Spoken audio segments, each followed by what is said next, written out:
Yes, guys, how you doing? Welcome back to Cancelled Inc. How are you? I hope you're all happy and healthy, doing the things you love. Johnny, I've apparently cancelled myself 4 or 5 times on the last show by calling Akliouche Moroccan before I thought he was Algerian. Turns out he's French, and everyone's offended. So we're going to carry on offending people. That's what we do here. That's what we do here. French Algerian. French Algerian, but apparently you can't call him anything. You can't call him Algerian. Right. So I sent you an interesting bit of information that 52 players who are in AFCON come from a small, tiny region. In Marseille, just north of Marseille, whatever it is. Yeah. 52 from various countries. The most 107 players who originated in France are at AFCON or were at AFCON. 107. Just shows you, as I said, 52 of them were from a type. Was it Lorient or something like that? Just outside. Incredible statistic that one tiny little area could produce so many players in sort of a narrow area. Quite crazy. They must have great scouting, or is it just natural? Who knows? But guys, I'm scared to say anything about France right now, mate. I feel like I've offended half of. Mais oui. Anyway, guys, please smash the like button for us on the video. You know what to do. Hit the subscribe if you haven't already. You know what to do there. Notification button should be squeezed. Comments should be dropped. And we are, of course, sponsored by the wonderful people over at OK Jersey. Get your football and sports clothing clobber there. As I said before, keep an eye out for a certain white outfit that might be that might be worth looking for. There, it's going to be there soon. But whatever you're looking for in that regard, then please do use code FINK at checkout for 8% off as a discount. Great quality stuff and great prices to boot. Thank you to them for the sponsor. We've also got all of this stuff, guys, is always available on your Spotify platforms and your Amazon and Apple and all that stuff. So if that's your jam, then find us over there. Look for Football Inc. or go into the description and find the links. Follow us and give us a rating. How are you, Johnny? Cool. Yeah, can I just right? So just to follow up, just so I'm 100% accurate. So with this stat, right, more players in this competition were born in Ile-de-France. I beg your pardon, it wasn't Lorient. Ile-de-France. 45 players were from that small, tiny region than any other African country that's actually in the tournament. So, I mean, imagine that. More players from one little place in France than anyone of the Moroccans or the rest of them. 107 players, is 100% correct, 107 players from France were at AFCON. Quite incredible stat. Quite incredible. Yeah. Well, guys, just to say, guys, apologies for not being on yesterday. We had a couple of hiccups, and so the timings didn't suit. But we know that a lot of people were messaging me, asking me where we were with all the news on Alonso and Conte and Mourinho, and obviously Conor Gallagher. So we're here today anyway. We're here today. Well, Conor Gallagher news dropped well after our bedtime on this show. Oh, yeah.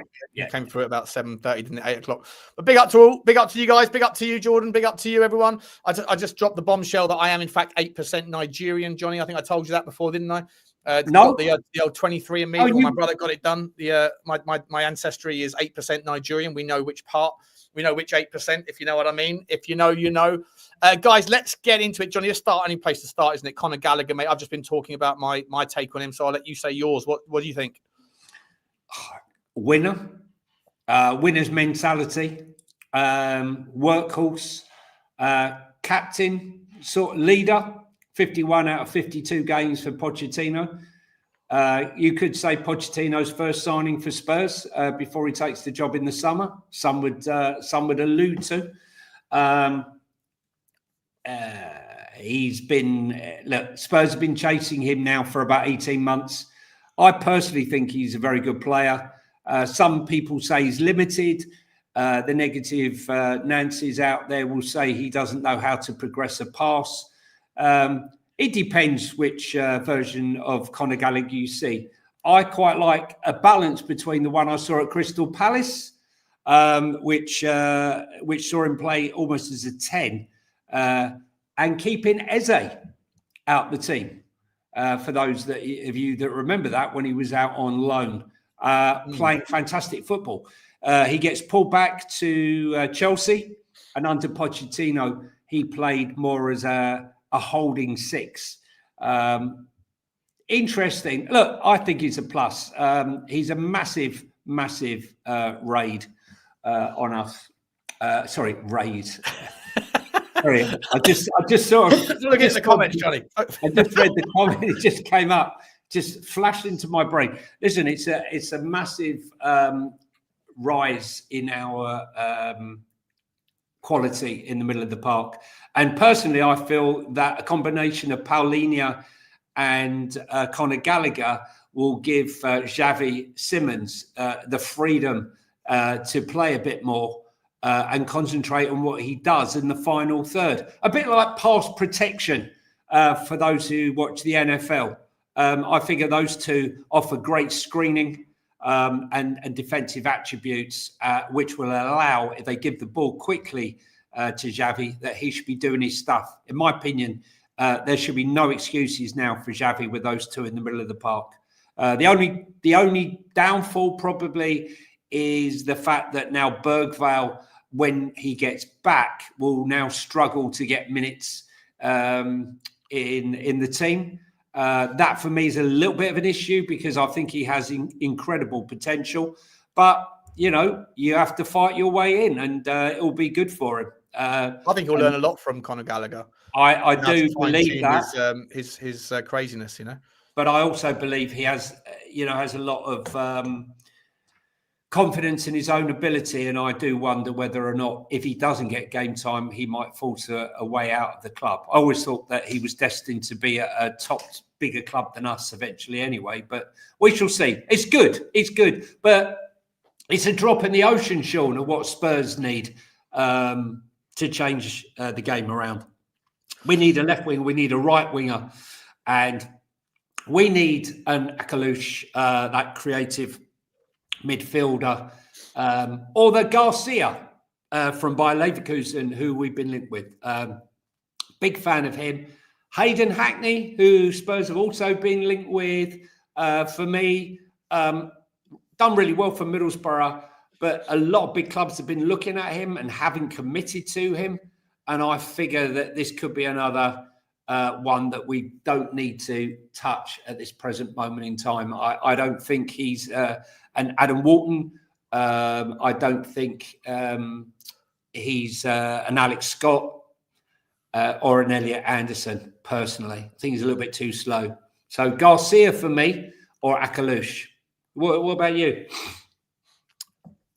Well, I mean, yeah, both of them are great. I feel like I was saying before, I think that Akliouche is a player that we were probably looking at before we made Xavi Simons, before we signed Xavi Simons, because I think they do a lot of the similar sort of stuff, but they're just drifting from the other side of the pitch. And I just feel like if in a fully fit squad, I know we never have one, but in a fully fit squad, I just think there's a lot of similar profiles then of like forward players that are drifters that can play in that 10 role. And I think that it would all look, at times if you played a couple of them together, it would look very nice, but I think there'd be a lot of space cannibalization. I'm not sure necessarily that's the obvious profile that we want. If we're going to play touchline wingers, Akliouche isn't one of those. He likes to drift, as does Xavi Simons, and you can't play 2 10s really unless you do go to a back 3 system. If you do go to a back 3 system, then that obviously also means that you then have no real space for the similar profiles of like a Conor Gallagher and a Paulinho. You wouldn't do that in a back 3 model because you have too much defensive model. Yeah, look, the only thing I would say to that, to counter that, is the fact that what I like about Akalush, what we definitely saw when we played against Monaco, was the ability to break the line again and again and again. And I don't think Xavi Simons does that enough. Clip with the outside of the boot, playing through those lines to create the chances. I don't think Xavi Simons is doing enough of that at the moment. I don't see enough of that play, and I see much more of that in Akalush. not just in the Monaco game, but in some of the games I've seen him in the Champions League where I've watched.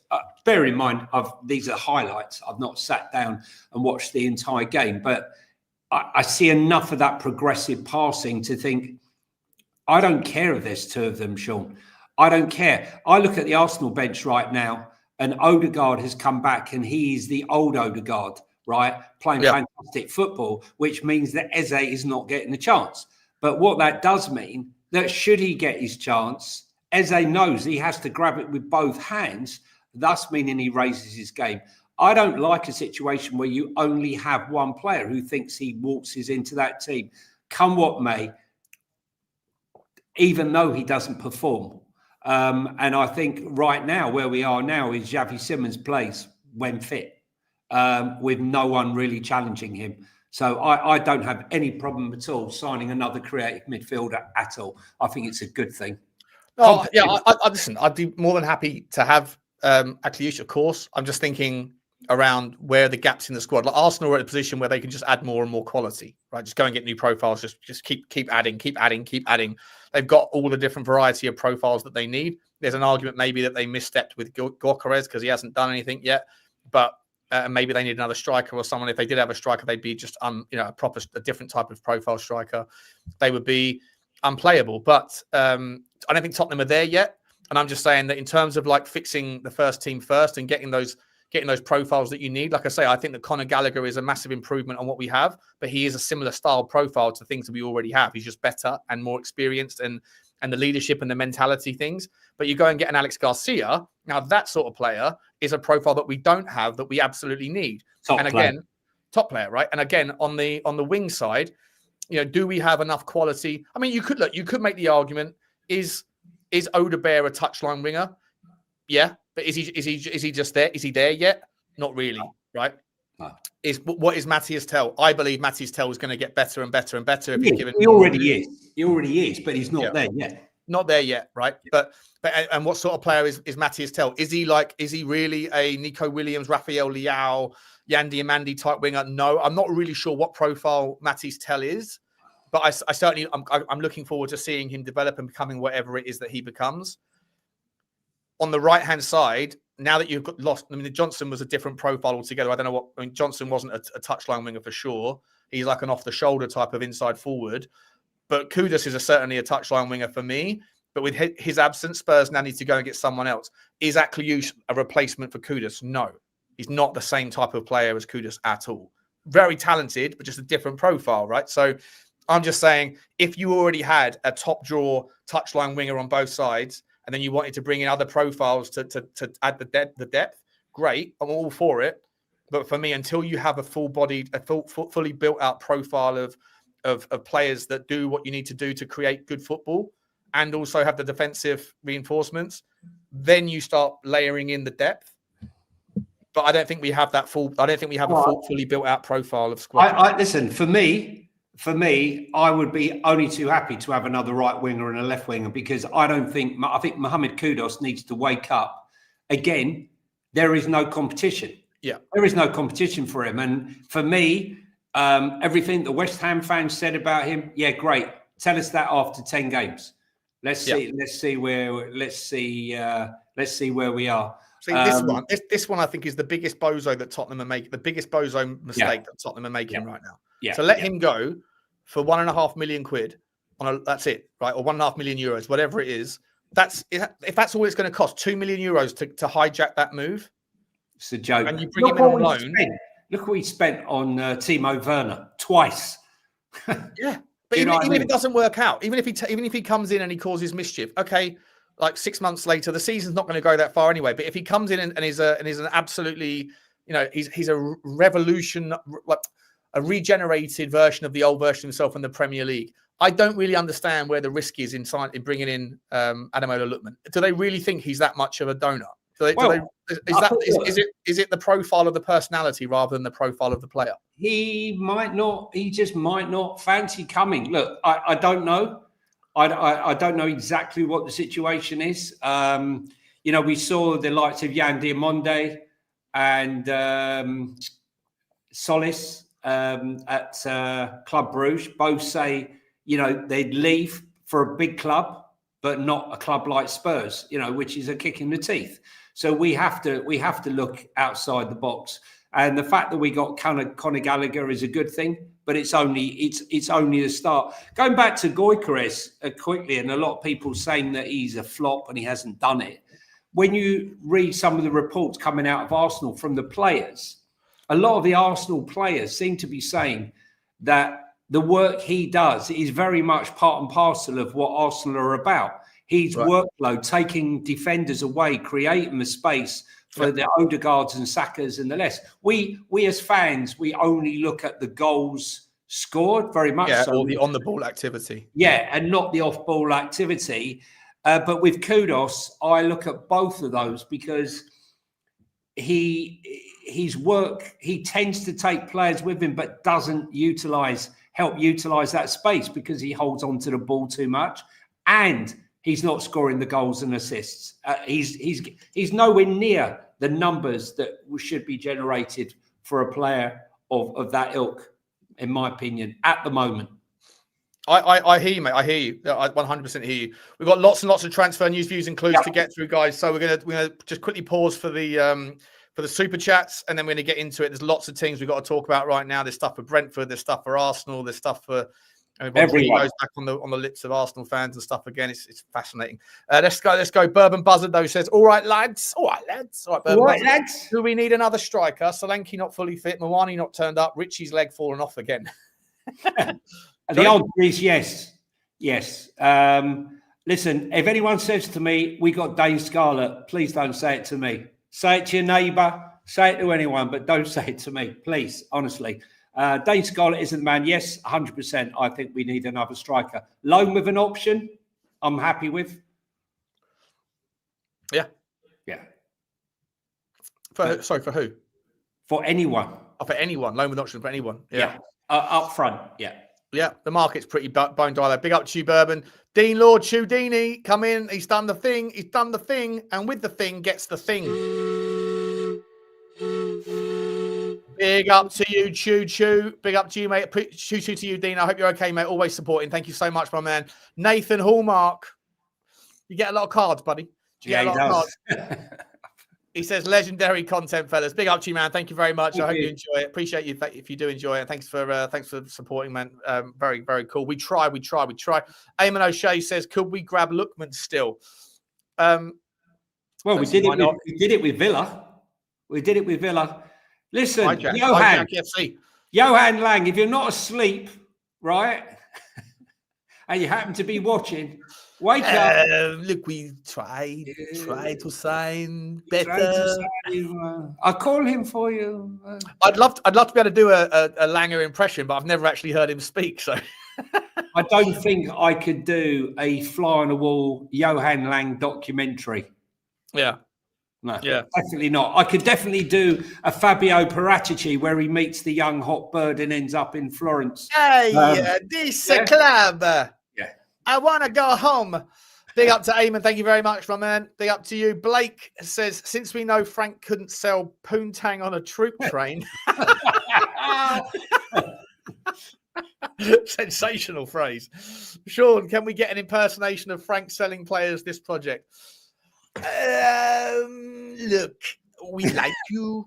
We think you play good football. You scored 30 goals in Italy. Look, we don't want that. We want you to press harder, and work defensively, and then set pieces, heading, work, try.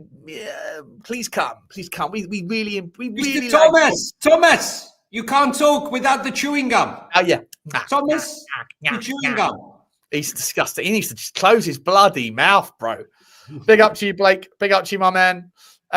Reports Spurs in talks with Xabi Alonso. We spoke about this on the previous show. I mean, what are we doing here, Johnny? What are we doing here? I mean, yeah, they've got talks with him. They rang him up and he said, "Who is this?" And they said, "Yeah, it's Johan. Johan who? Johan Lang. Never heard of you. No more cold calling." Yeah. Yo, hang up the phone. What are we doing there? Pick up to you, user. And the Bears Cave, my man from Woking. Big up to you, my Woking bro. Big up to you, man. Choo to you as well, but I hope you're doing okay. Thank you very much, my man. Hope you are keeping yourself out of trouble. Right, Johnny, let's get into some... Sorry, can we just start with this Xabi Alonso? Yeah. Right. 71% win rate. 71%. The second best in the last 10 years. Not good enough, mate.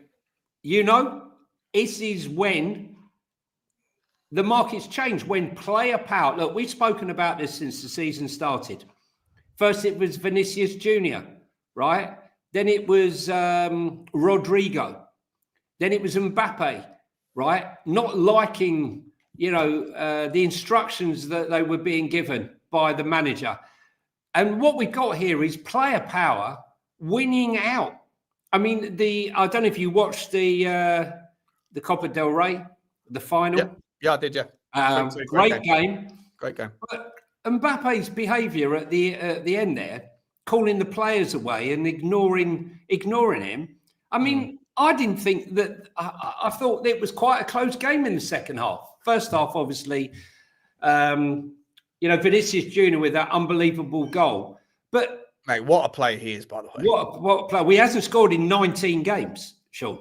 Hadn't scored in 19. What a way to break it! It's the magic that he has is just unbelievable. It's insane. I don't think there's a player that's quite like him in terms of his ability to take on a man. Any right back up against him is just like, this is going to be a long night, isn't it? I'm going to ask you the question: has Mbappe got too much power? We saw it at PSG. Yep. We're seeing it again now, where a guy with a 71% win rate, who's had a fantastic career as a player, he doesn't even respect him enough to listen to what he's saying. They brought in Abelardo, who's been running the under-21s. It's an interesting one, but I worry that this is a dangerous precedent that's been set by players just taking over when they don't like what a manager is saying. But they're still winning games. They're 4 points off of the top. And what was it, 7th, is it, in the Champions League? Yeah, but I think it just feels like Real Madrid might end the season potless, right? Like it feels like, I guess, like Real Madrid just don't accept anything other than, unbelievable success. And I think that there's just some sort of, listen, I think that like ageism or respect or whatever. I think that players like people like Xabi Alonso, they're gonna have big boots to fill from Ancelotti. Ancelotti's been there, done it.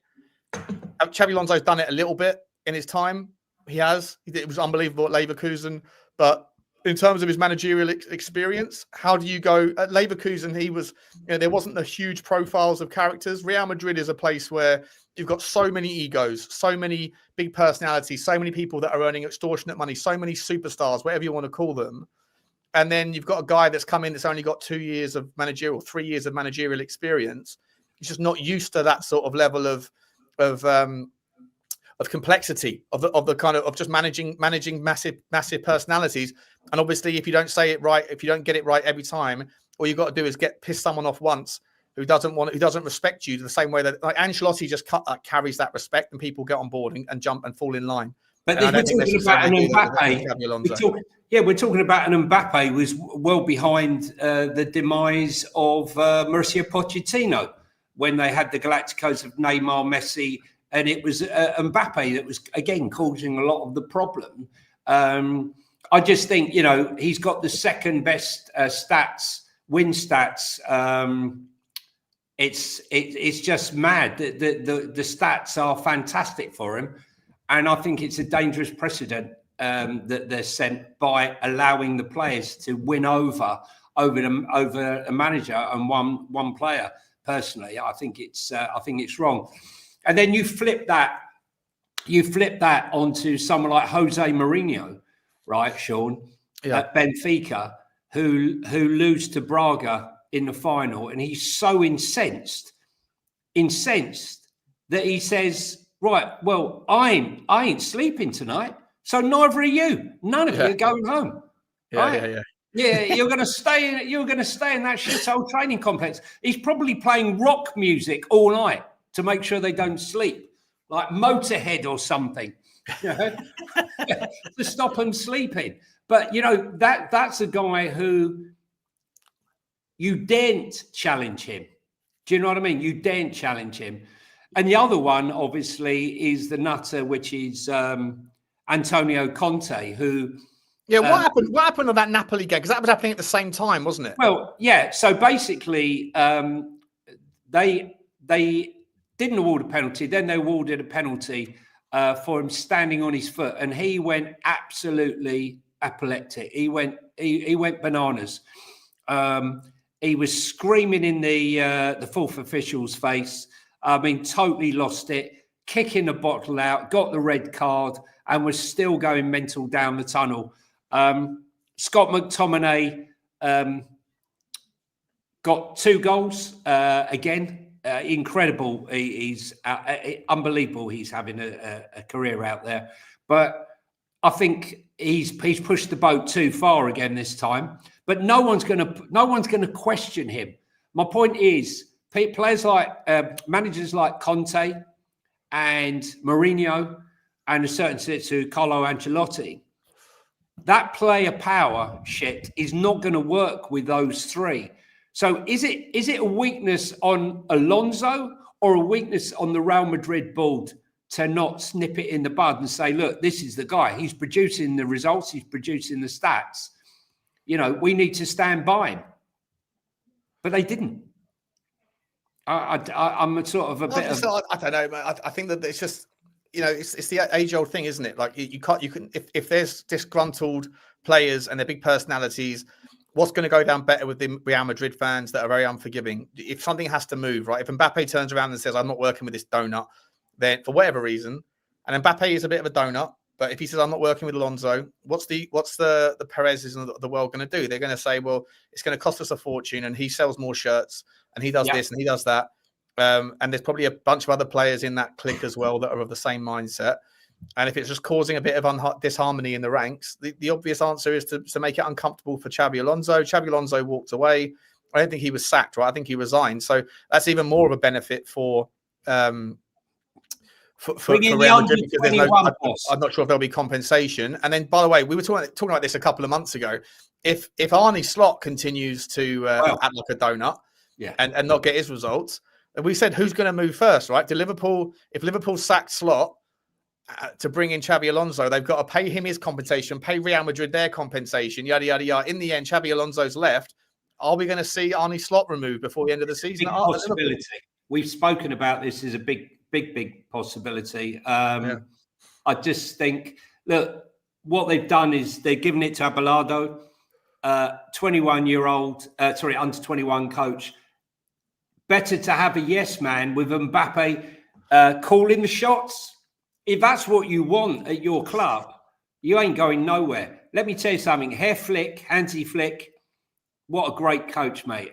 Where are your players? Where are your players? I've actually, at the moment, I started re-watching a really old program from the 1970s called Colditz, right? Okay. They were locked up in Colditz Castle. And I'm watching it. And my missus is complaining that the Germans have English accent, very posh. Instead of going, where are your papers? It's going, hello. Hello, where are your papers? Yeah. Okay. Not so good. Poor German accents. But no, listen, for me, it's madness. Conte doing what Conte does. Mourinho doing what Mourinho does. And I'm just saying, those are guys that have clout, and you don't question them. But I think Conte was accusing them of all sorts because it was a big game against Inter Milan. Let's be honest, they were away at Inter. It was a big game, and that penalty could have had a massive effect on the final result. But it ended up 2-2. Anyway, let's go to the. Yeah, we'll get on with the transfer news. Just quickly, guys, there's nearly 700 people in the house. Unbelievable numbers for a Tuesday lunchtime or Tuesday afternoon. Big up to you all. Please do the honours. Smash the like, smash the subscribe if you're new around these parts. If you are, actually, I think the subscriber mode only is on. So if you are around here, if you are watching but you can't comment, all you've got to do is hit the subby button, and then the thing should open up. The comment section should open up like Bonnie Blue's legs, and everyone is happy days, apart from the people that maybe have a scratch or an itch afterwards, if you know what I mean. Let's do some transfer rumors. The rumor mill, it's time we went there to speculate, gesticulate on who will go where. Lots and lots and lots of rumours today, mate, in the Premier League, surrounding the Premier League. First and foremost, just a minute ago, Real Madrid, now that Xabi Alonso has left, there are increasing rumours that Rodrigo might want to leave the club on loan to increase his chances of getting into the World Cup, or being a higher priority in the World Cup squad. And Arsenal, it's possible that Arsenal will sign him before the transfer window's closure at 7 p.m. on February the 2nd. That's coming out from a lot of different places in Spain. Spanish AS is the catalyst for this one. They're saying that he wants to leave, but I thought part of the reason why he was unhappy was because of Alonso, but maybe it's not. Maybe, I don't know. Well, maybe Abaloa has turned around and said, you know what, mate, forget being excited about the fact he's going, I ain't going to play you either. Who knows? Who knows? Maybe. Definitely. Yeah, Rodrigo, the name that won't go away. Love to see a little cheeky North London hijack there. Hijack FC. In other news, Johnny, whilst I've got the mic, I'll just carry on going. Another player from Spain that won't go away is my club's Elche's Rodrigo Mendoza. Yeah, and he is also linked. 20 years old. What a great breakout season he is having. The midfielder whose contract at the Estadio Martinez Valero expires in June 2028, has helped his boyhood club climb up into the top half of the Liga. Arsenal again are interested in signing this guy. Interesting story, mate. Arsenal are just now, they're at the point where they're just thinking about the future as well. They're a magnet right now. There's so many stories around Arsenal now. We'll come on to them, but yeah, everything's possible, mate. They're looking at Stankovic. They're looking at Barcola. They're looking at Rodrigo. There's a lot of players. Just while we're in Spain, there is still a lot of rumours going around that Abaloa is only going to be in situ until the end of the season. And the person they got their eye on for 26-27 is one Jurgen Klopp. Yeah. What do you think of that one? I could see it. I feel like someone like him. Listen, after 7 years or whatever it was at Liverpool, and he said he wants a break or whatever, and then he's now he's been at like the director of football role or head of football operations or whatever. Red Bull, yeah. At Red Bull, yeah. Yeah. So is that enough though for him? Is he getting his beak wet enough in the day-to-day stuff at Leipzig? Does he want to get back? And if he was to go back to football, mate, where else would you go that if you could and he would be able to handle the egos. He'd be able to handle the personalities, and people would respect him. So I think that would be a perfect spot. He'd also pick up a cheeky 20 million a year as well. Yeah, absolutely. Listen, he needed the year off at least so he could get his teeth extended. And I think you'll see an even bigger set of gnashers should he be in the Real Madrid dugout. For me, plus he'll get cheap hotel rooms whilst he's finding a new home in Madrid. You know, Trivago. Listen, for me, he's a perfect fit. That exciting brand of football that he plays, I think, is synonymous with Real Madrid. I can definitely see that one happening in the summer. So watch this space. Do you want to go to Arsenal? Arsenal, Daryl Bacola has turned down Marseille's latest contract offer after deciding it wasn't good enough. And this development has prompted Arsenal to consider making a formal approach. Bacola has done very well for Marseille, as have a few players under De Zerbi out there, as well as the likes of Mason Greenwood and others. Arsenal are also interested in Jeremy Jacquet from Rennes, but also I've got competition from Liverpool, Chelsea and Manchester City. But the most interesting one for me is Mark Gahey. And rumours coming out today say that he's ruled out any move to Manchester City. And the only move he's going to consider is whether he goes to Liverpool or Arsenal. Which player is this, sorry? Mark Gahey. He's ruled out City. That's what he's saying. Why would he go to Arsenal, mate? Why would he go to Arsenal? How's he going to squeeze it? They've already got two of the best centre-backs in the game. Just get rid of them. They just get rid of them. Just squeeze another couple in. You know, he's not going to play that much. He'll play like one in every 3 or 4 games, right? Mate, they'll sell Ben White and get 35, 40 million, or they'll sell Martinelli and get 45, 50 million, right? They don't care. They just swap them around.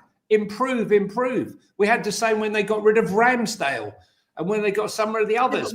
If you were a footballer that had your pick of clubs and your pick of you could do what you wanted, would you really choose a team where you're not going to be front and centre?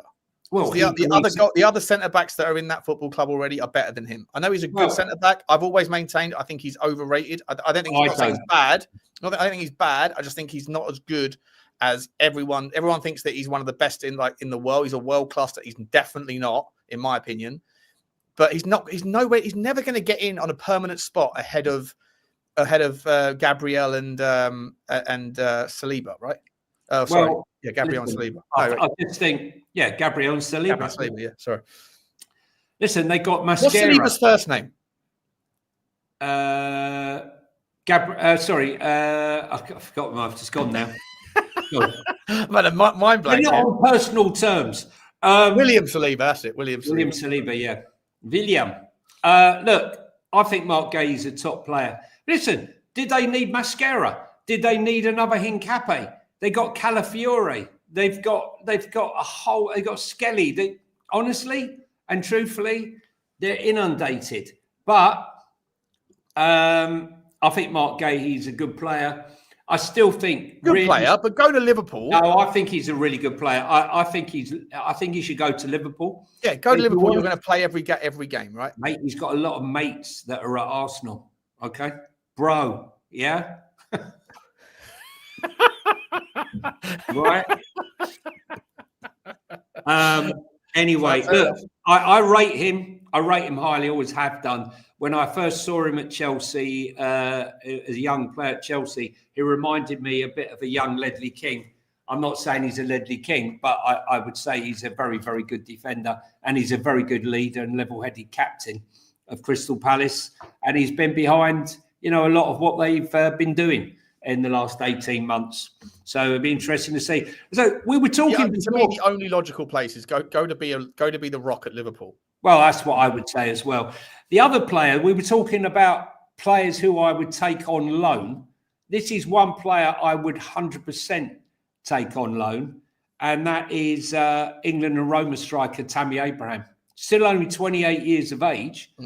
I would take him, but it looks to me that Aston Villa, having not committed the finances for Conor Gallagher, no matter what Spurs fans may think, I think with Marlon looking like he's going to go to Italy. He's got I like Marlon, by the way.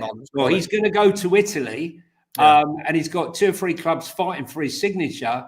Maybe they didn't bid for him because they're more interested in signing someone like Tammy Abrahams. On loan. If they can get him on loan, it's on loan. PSR win, isn't it, for them? Yeah, it's a big Marlon. Get themselves the right side, bring in that Tammy. I don't know how much Abraham is earning. On loan with an option. A loan with an option to buy in the summer for the next finance year. For me, that's a great service. I would 100% take him from Besiktas, where he's out on loan at the moment. I was a bit surprised that he went there. As I said, still 28, scored plenty of goals in the Premier League for Chelsea. And I think he's just got an awareness about him. I think he's quite a clever player. I think it's a great signing for them, and I wouldn't mind it for us, I'll be honest. Yeah. I wouldn't mind him either. I think Tottenham, again, it'd be nice to get a double hijack over Villa, wouldn't it? Just remember where you are in the pecking order, Villa. You might be temporarily punching, bro. You know, he's one of those guys like he's the guy that's won the lottery, and what was that guy named, the Lotto Lout? Can pull a couple of birds for a few years until the money runs out, mate, and then you're going to go back down to what you do. You'll be driving the bus very soon. Enjoy it while it lasts, Villa. Enjoy it while it lasts. Some Crystal Palace news. Jose Bordelais, the Getafe manager, 61 years of age, rumoured to be the guy most likely to replace Oliver Glasner. They didn't go for a big name. They didn't go for someone with Premier League experience, Sean. They're being linked with this guy. I've heard his name. I don't know tons about him. He's obviously done a good job at Getafe. Is this the data guys, do you think, that have identified him? What, a Palace known for data? Well, they've made good signings. They've made Adam Walton, Elise, Eze. You know, I don't know too much about the Getafe manager, to be honest, mate. I honestly wouldn't know. Like, he's 61 years old, so he must have been around for 30 years, but I just haven't stumbled across him too much, if I'm entirely honest. I'm sure Foxy's in the chat that can.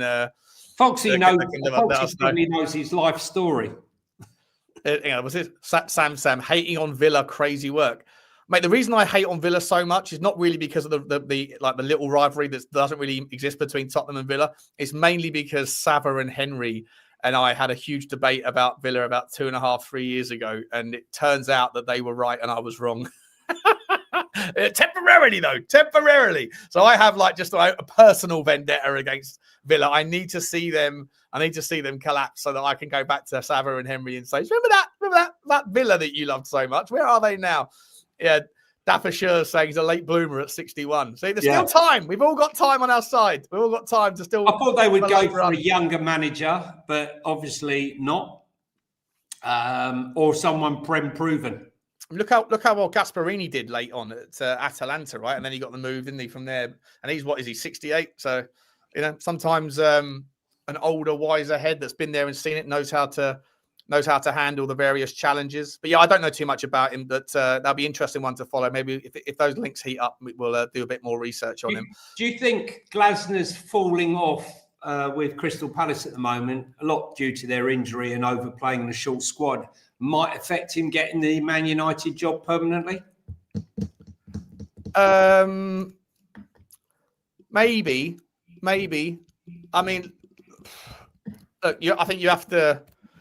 There's a lot of players and managers maybe that get a little bit distracted by the moves. I mean, look at the guy from Brighton, Belieber.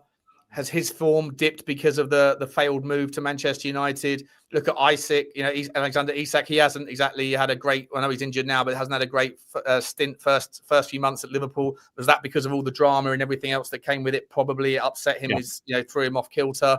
Maybe the same with Glasner, right? Just a little bit of distraction, thinking about what's next rather than what's in front of you.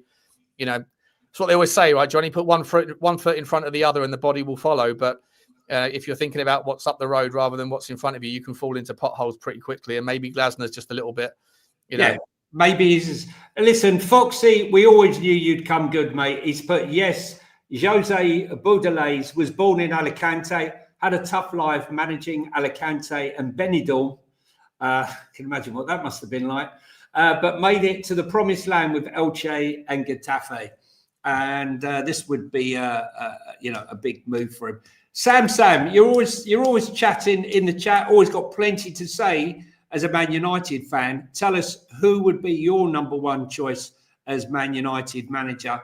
Or would you say that if Michael Carrick actually had a good season and managed to somehow get them into the Champions League, should he be given the job on a regular basis? Interesting to see what you have to say about that.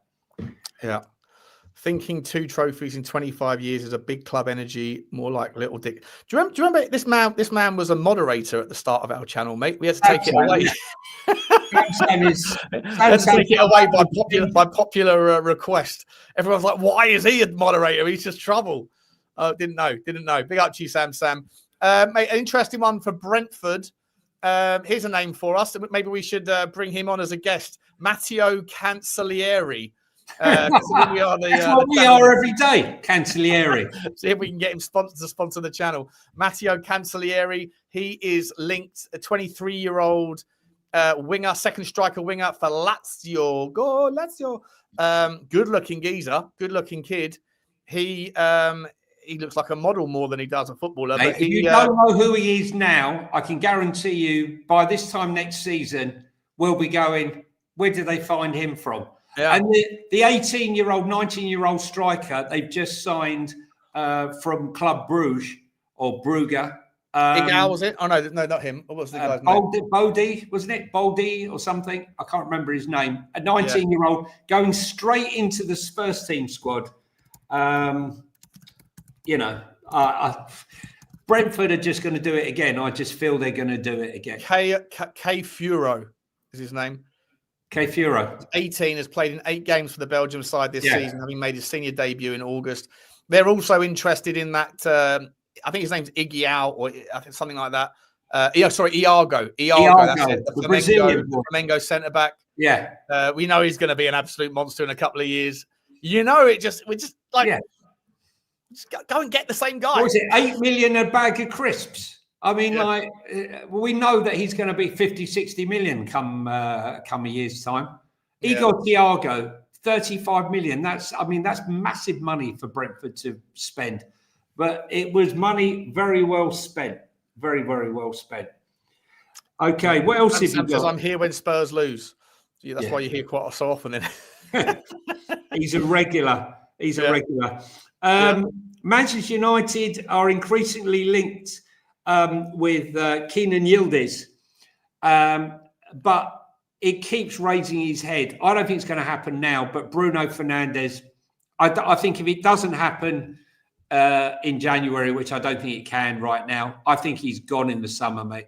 I really do. I think this time Bruno Fernandes' ship has sailed and they will be looking to bring in the Elliot Anderson or the Adam Walton, the big signing to take up that role. I think he looks like a guy that's pissed off with everything that's going on right now, puffing out the cheeks. He can't even motivate this lot at the moment. Did you see his Twitter was hacked? No, I didn't. Oh, it's fucking hilarious, mate. He started Man United had to put out a message saying Bruno Fernandes's Twitter account has been hacked. Please don't respond or engage with any of the tweets, and the tweets were hilarious. Talking about Lily Phillips and Bonnie Blue and all these other things. Like how I want to get a piece of it. It wasn't just like whoever's hacked him. Not only are they clever with how to hack people, they've also got a bit of like spice with their personality as well to put in the funny quips. Did they make it believable, or was it just so ridiculously out? I feel like. No, it wasn't believable. No, it was just. Yeah, that's what I mean. If they started saying, "Thank God Amarin's gone," right? He was a twat or stuff like that. That would have been. No. It was all just wild. Let me see if I can find some of the. Hang on. Let me see if I can find it. Bruno Fernandes. I think the tweet was he joined Macclesfield and wanted to put his ball in Bonnie Blue. Shame they didn't get on to Ratcliffe's, because that would have been better. That would have been more fun if they'd have got Jim Ratcliffe. He's one that needs to be done. I saw there was a bit of a protest, Sean, at the end of the game. What's that? The Man United game? Yeah, but there was no real booing. It was more like stunned silence at the end of the game, which I was a bit surprised at, to be honest. I thought there'd be a lot more outpouring of anger. Spurs, Tottenham are still looking to improve the attacking unit with the signing of Moroccan international Brahim Diaz. That one's still knocking about, Sean. Do you think there's any validity into this one? Listen, I don't think we'll know until after the AFCON, right? They're in the semi-finals, aren't they? They're still playing. Tomorrow, 5 p.m. and 8 p.m, the two semis. Nothing will happen. But look, it looks like Ademola Lookman seems to have organised his next spot before that deal's done. So I don't know why you can't sort of kill two birds. Like, you can chew gum and walk or whatever at the same time. But yeah, listen, I Paqueta think Brahim Diaz is an absolutely exceptional player. I think he's so good. I think he'd be brilliant in the Premier League as well. And if it's true that 65 million or whatever is the asking price, love to see it. And if you could convince someone like him to come, then, you're starting to see some real good names and some profiles and some quality and some leaders and some talent coming in. But I don't see it coming. I don't see him coming. Are those more of the names that Spurs could likely sign? Not tier 1, players like tier 2 and 3 that hope to be tier 1. Yeah, you got to eat at the table that you're at, and I think that I think he's far better than anything that we have. Far better. I think it's his quality difficult right now. No, exactly. I'll tell you one player who I wouldn't touch. A lot of fans probably would disagree with me. That is Lucas Paqueta, who apparently he's down in tools. Yeah, he's that. Well, what a shock, mate! He's forcing a move. He's saying, "I'm not going to play against Tottenham unless you guarantee me the move before the end of the month." And West Ham are saying, "Hold your horses, bro. We stood by you during your investigation or whatever." And he's like, "I want to go home. I want to go home. I want to go home." He's a knob. He's a knob. 40 million euros. Some money going back into Brazilian football.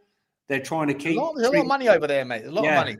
Did you see Argentina has banned players leaving Argentina before the age of, I can't remember what the age was now. I don't know if it's 21. I've seen it now. Yeah. To stop the drain from Argentinian football. Interesting one. See how that Alejo Veliz was such a success story. Yeah, well, exactly. We did a lucky dip and pulled out the worst Argentinian to come out of Argentina. Yeah. It's like going out on a night out in Stockholm and going home with a brunette who's overweight. Yeah. What are we doing here? What else have you got there, Shawnee Walney? We have some interesting. I've done Cancellieri, haven't I? Let's talk about Philip Jorgensen, the Chelsea goalkeeper. West Ham are looking to bring in Jorgensen. I mean, West Ham have screwed up with a lot of their goalkeepers. They spent a lot of money on that, not on Areola, the other one. They spent a fortune on his salary, and he's been a complete flop. And now they're trying to bring in Philip Jorgensen, a decent goalkeeper, Jorgensen. But I don't know why we'd want to join West Ham and know that they're probably, in all likelihood, going down.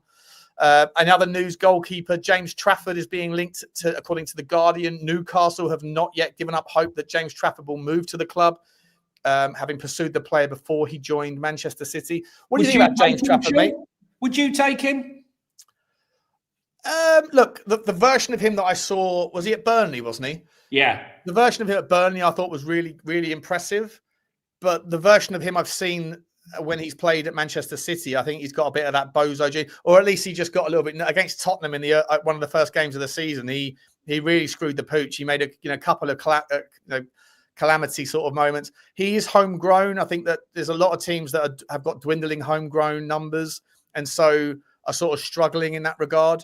I don't necessarily think he's a huge leveler up, Johnny, for Tottenham, but I think he will be a very good player in the future, but I think he needs a bit more time to develop. Back in one sec, Johnny. Yeah, I'm not surprised at that one. What was the latest one I was just reading before? Palmeiras are exploring the conditions of signing Brighton defender Igor Julio, who is currently on loan at West Ham. The Brazilian club are interested in a permanent transfer either in January or when Julio returns from his loan spell at the end of the season. A lot of players going back there, it would seem. Interesting one, Bayern Munich, who ruled themselves out of the Mark Gahey signing because they had reached an agreement with Upamecano, who finally said he'd put pen to paper. But latest news from Sky Germany a short while ago said the Bayern Munich sporting director, Max Eberl, has been making calls in the last couple of days to try to convince Crystal Palace defender Mark Gahey to join the club in the summer. Sky Sports understands that Bayern are one of 4 clubs in the race for Gahey, along with the ones that I mentioned before. However, as a foreign club, Bayern have the advantage because they can actually do a pre-contract before the close of the January window, and as can everyone overseas, right? Yeah, and that's what they're going to be trying to do. They're going to try and make a concerted effort to try and sign him on a pre-contract before to try and get ahead. You don't see too many of them anymore. Like I know we saw one with Trent, but you don't really see too much of that. Like you might see players that run their contract down and then go to a place that they could have signed the pre-contract with anyway, but didn't. And I don't know whether it's just out of respect to the club that the players are currently playing for that, they might have all those arrangements in place and say, I'll join you at the end, but I'm not going to make it official that we're signing for you now because I've still got 6 months of my time and I don't want the fans to hate me for, them knowing the eventual outcome here or whatever else. And also, I guess then I don't know if the players would want to play full beans because they would be fearful of injuries or whatever else. But you don't see too much of these pre-contract deals anymore, do you? No, not too many of them. I mean, listen, Real Madrid ended up having to pay £10 million to try and get Trent out. So he would play in the Club World Cup. It seemed a massive amount to pay for that tournament. And right now, it looks like money thrown down the drain. Can you see a situation where Trent ends up coming back to the Premier League come the summer, Sean, considering he's getting 0 game time really out there at the moment? I don't know. Be interesting, right? Be interesting. He might leave Real Madrid, but where would he go back to? What team would he go and join? Where do you go? Would he go and join Newcastle if Livramento left and went to Arsenal? Yeah, maybe. That wouldn't be a bad move, would it? Or would Trent move to Arsenal? I don't know if Arteta would want that sort of profile of player. Maybe they would because they stockpile these players, don't they? They have every different profile of player, every different style. But Arsenal just seem to be becoming a very robotic team, and I think that Trent isn't really a robotic type of player. So, how much do you reckon he would cost if he did leave? Well, we sign him on a free. I still think they demand like 35, 40 million pounds, probably 40, 50 million. Probably more than that. Yeah. I don't think he's done anywhere near enough to warrant that figure because his form definitely fell off a cliff towards the end of his Liverpool career. Some would say because he was being barracked by his own fans for not signing a new contract, but he certainly hasn't gone on to, other than his debut where he said he hasn't been preparing for this and didn't know yet, went to a press conference, did the whole thing in fluent Spanish. Who you kidding? Trent. It'd be interesting to see, but he's definitely not been doing it. I just seen in the chat. What was I going to say? Yeah, I was just seeing in the chat. If Jurgen Klopp was to go to Real Madrid, then Trent would be fine there, wouldn't he? Oh yeah. I mean, it's all about Klopp. I still think Klopp is definitely one to watch for 26-27. Someone just put in the chat the rumours that Kolo Muani will be sent back to PSG this month. Really? Yeah. I can't see how that's going to happen when Solanke is back on the grass, but probably can only do about 15 to 20 minutes. Yeah, no chance yet. Richarlison's leg's fallen off. And Dane Scarlett isn't fit for purpose. So I can't see how we could afford for Kolo Muani to go back unless Spurs was about to sign two other players. Let's put it like that. Bournemouth have emerged as a serious contender alongside Lazio in the pursuit of Ferenc Vassios and Hungary midfielder Alex Toth. Toth is often compared to his compatriot and Liverpool star Dominic Szoboszlai for his technical ability, vision, and right-footed passing range. I don't really know too much about him, mate. I saw him in one of those international games, where you watching the highlights. I think it was the Euros or the World Cup. I can't remember which one. It must have been the World Cup. And he was, I saw some footage of him. Good player. I can't say if he's as good as Sloboside because he's top player, but Toff is definitely one I've heard of as being a bit of a player. I think right now there's a lot of quality players in the league, but it's very hard to get quality players out of any club at this time of the year unless they're in financial trouble, and therefore you can exploit it and pay the money. And clubs like Manchester City will do that, and others. Brentford, though, still looking for value. Bournemouth desperately need to be buying players. They're obviously safe. It's going straight to the top. Yeah, Bournemouth definitely need to find some players. Semenya's gone. They've lost all their back line, and Kluivert's injured, got a long-term injury. I think they could probably do with 2 or 3 players. Will Bill Foley let the purse strings go? He's taken a lot of money in. Do Senesi's about to leave as well? Yeah, I mean, what do you do if you're because I know that Iraola sort of loves the relationship with Bill Foley. But it feels like there's not a single player at Bournemouth that is untouchable, and that the exit door is always wide open if Bill Foley gets a decent offer, because it's just good recycling of money. And they're very good at identifying players, mate. But after a while, it's difficult to always find the next gem because you've just sold the one that you found before. Like you can't keep striking oil, can you, all the time? Well, no. I mean, to sell one defender, I get it. Like Hoysin, but to sell Hoysin, Zabani, Kirkes. Semenya. Kluivert will probably go at some point. Yeah, Kluivert will go at some point. And before that, they sold Solanke. It's where does it stop? And I haven't seen them investing vast sums of money. No, they haven't really.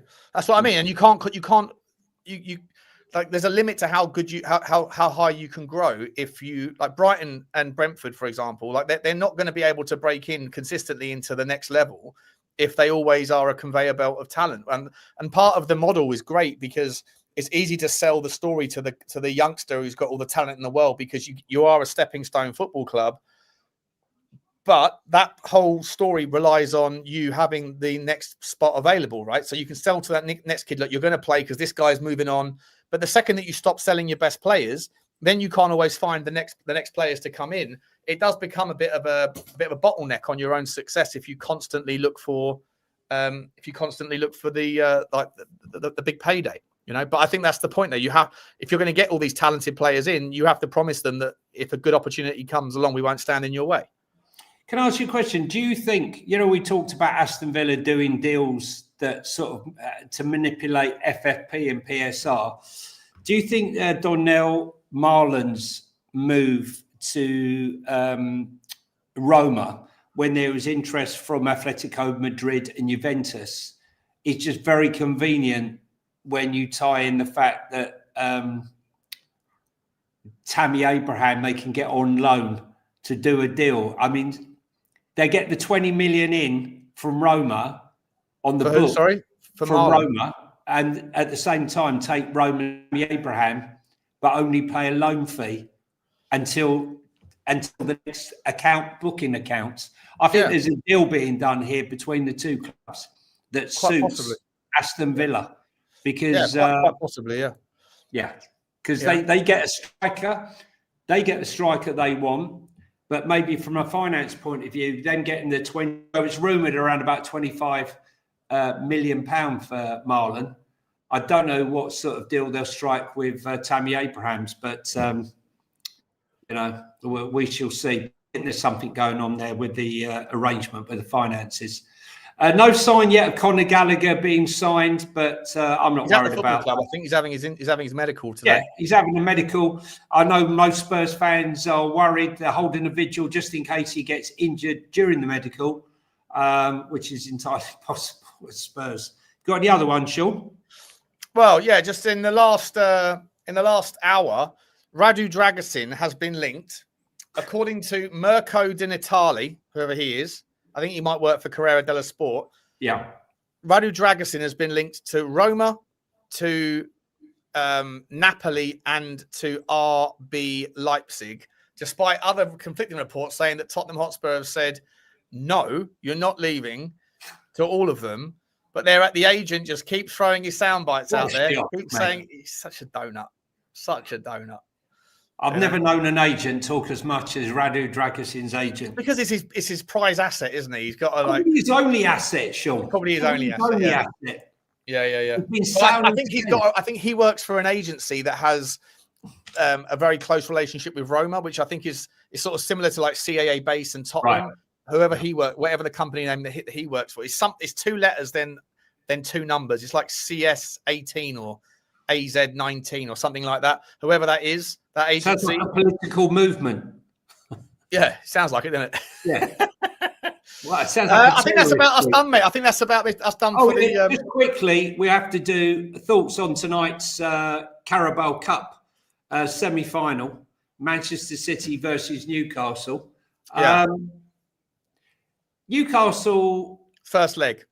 Yeah, Newcastle right now are really in the groove, aren't they? They're managing to pull results out, last-minute results, fighting to the very end.